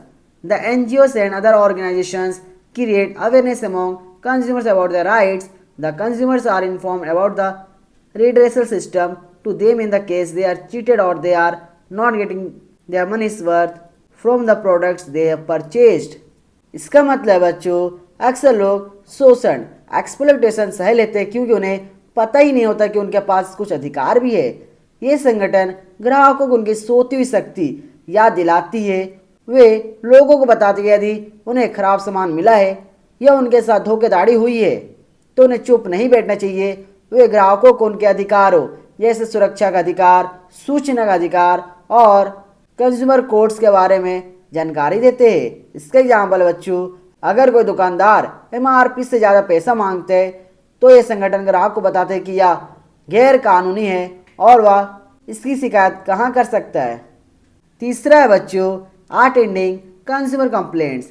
Various organisation attend to the complaints of consumer and help them in the redressal. The organisation approach the person against whom the consumer have complained. They try to get their settled amicably first, and if these efforts do not bring desired results, then they tell the consumer to approach the appropriate redressal forum for further action. इसका मतलब बच्चों अगर किसी ग्राहक के साथ कुछ गलत हो गया है तो ये संगठन उसे न्याय दिलाने में मदद करते हैं। जब कोई ग्राहक शिकायत देकर इनके पास आता है तो ये संगठन सबसे पहले उस कंपनी या दुकानदार से बात करते हैं जिसने गलत की है। वे कोशिश करते हैं कि मामला आपसी बातचीत से एमिकेबली सुलझ जाए, लेकिन अगर कंपनी नहीं मानती तो ये संगठन ग्राहक को सलाह देती है कि आगे कानूनी कार्रवाई कैसे करनी है और किस फोरम अदालत में जाना है। इसका एग्जाम्पल है बच्चों, मान लीजिए आपने एक नया फ्रिज खरीदा और वह 2 दिन में खराब हो गया, लेकिन कंपनी उसे बदल नहीं रही। ऐसे में एक उपभोक्ता संगठन आपकी तरफ से कंपनी को नोटिस भेज सकता है या आपको शिकायत दर्ज कराने की पूरी प्रक्रिया समझा सकता है। चौथा है बच्चों, legal support. Some organisation provide help in filing legal cases on behalf of their members और on behalf of other aggrieved person.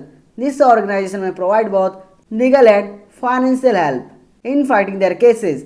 There are many instances when organizations have fought for human rights of various forms. The government has also started free legal help in certain cases to those who do not have means to take up their cases. इसका मतलब है बच्चों, कभी कभी सिर्फ शिकायत करने से काम नहीं बनता, मामला कोर्ट तक पहुंच जाता है। ऐसे में एक आम आदमी के लिए वकील करना या कानूनी दांव पेच समझना मुश्किल होता है। ये संस्थाएं कंज्यूमर्स की ओर से कोर्ट में केस लड़ती है। अगर किसी कंज्यूमर के साथ बड़ा धोखा हुआ है तो एनजीओ उसे कानूनी सलाह देते हैं और जरूरत पड़ने पर उनके लिए वकील का इंतजाम भी करते हैं। वे कंज्यूमर की ओर से कंज्यूमर कोर्ट में केस फाइल करते हैं। इसका एग्जाम्पल है बच्चों, मान लीजिए एक व्यक्ति ने नई कार खरीदी लेकिन इसका इंजन बार बार खराब हो रहा है। कंपनी कार बदलने से मना कर रही है।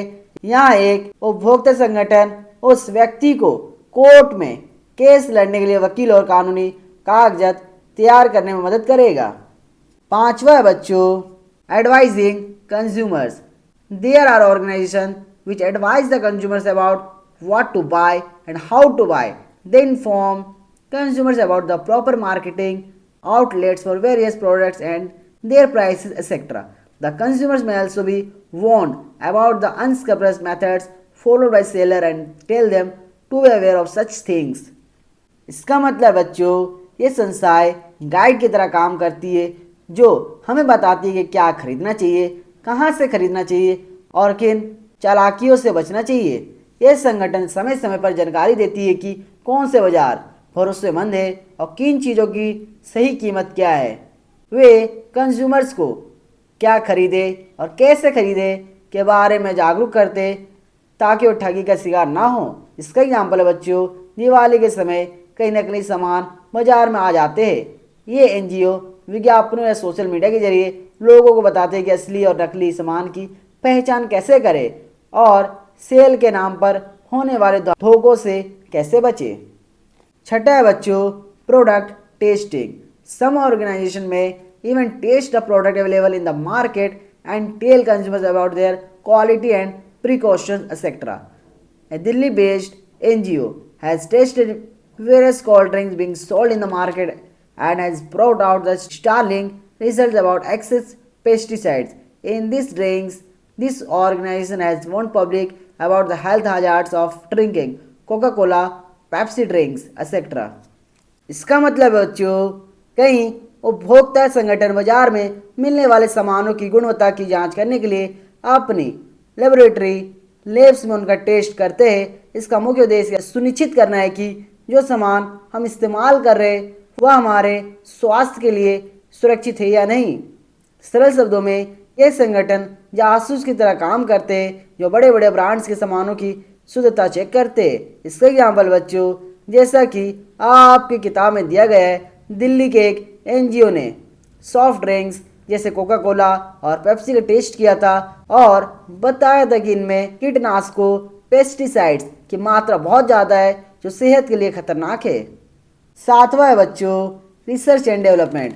सम organisations are indulging in research and developmental activities also. They test various products and make suggestions to manufacturers for making the products more useful to the consumers. They also advise service sector enterprises about the ways for improving consumer service. इसका मतलब है बच्चों, ये संगठन केवल कमियां ही नहीं निकालते बल्कि सुधार के तरीके भी खोजते। वे नए नए शोध रिसर्च करते ताकि कंज्यूमर्स को बेहतर और सुरक्षित उत्पाद मिल सके। ये संगठन वैज्ञानिकों और विशेषज्ञों की मदद लेते हैं ताकि कंपनियों को बताया जा सके कि वे अपने सामान को और सुरक्षित और उपयोगी कैसे बना सकती है। इसका एग्जाम्पल है बच्चों, मान लीजिए कोई संस्था इलेक्ट्रॉनिक सामानों पर रिसर्च करती है और सुझाव देती की बिजली बचाने वाले उपकरणों को कैसे बेहतर बनाया जाए। सो बच्चों, ये था आपका चैप्टर 7 कंज्यूमर प्रोटेक्शन। सो आज के लिए इतनी। अगर ये वीडियो आपको थोड़ा सी अच्छा लगा तो वीडियो लाइक करना, चैनल को सब्सक्राइब करना और अपने दोस्तों को शेयर करना। ठीक है बच्चों, जय हिंद, जय भारत।